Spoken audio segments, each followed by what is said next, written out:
It's time for a radio break reaction. I'm Todd Stack from Beyond 615, Talent Coaching and Consulting. And let's listen to Jeanette from the Q99.7 in Springfield, Massachusetts.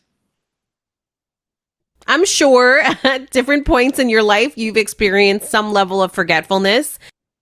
The joy in Jeanette's voice is contagious. And that's a good bring-in line. Yeah, most people in life have experienced forgetfulness. Maybe in your own home, you've walked into a room and forgot why you walked in there in the first place. So she gives an example after the bring-in line so that it would draw the listener in deeper into the conversation in case they really didn't catch the bring-in line.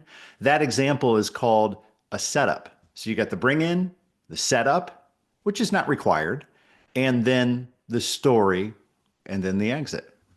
Let's see what she does next. I'm Jeanette on the Q99.7 and through the Q99.7 app.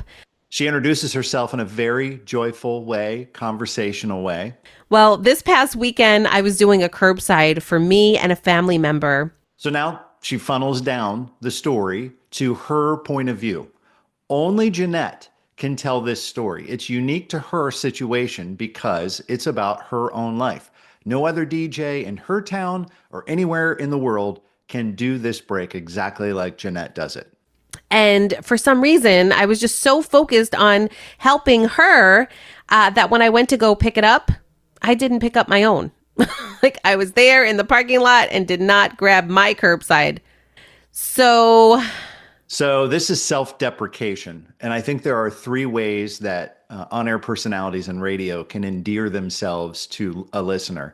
Self-deprecation is one, self-evaluation is another, and self-examination is another. The cool thing is that Jeanette can laugh about herself. And she and I have talked about this in coaching sessions. It's like she's kind of almost, this is a real old reference, but like Lucille Ball, she just finds herself in these situations that it's just kind of funny. And yeah, it's crazy life with Jeanette. And she owns that. I have to tell you, I was really impressed. This was Walmart in Chicopee. And okay, so Chicopee is a town near Springfield, Massachusetts, a suburb. And hey, a big network DJ or a DJ on a big network can't say a local town like that. And so is that like, oh, we're going to win because we set a town near us? We're better. No, but it goes into, 7 or 9 other things that you can show the listener that you live and shop and eat and do life in the community that you're in. I tried calling to let them know. I wanted them to hold it for me for the next day because, by the time I realized it, I was home and it was late.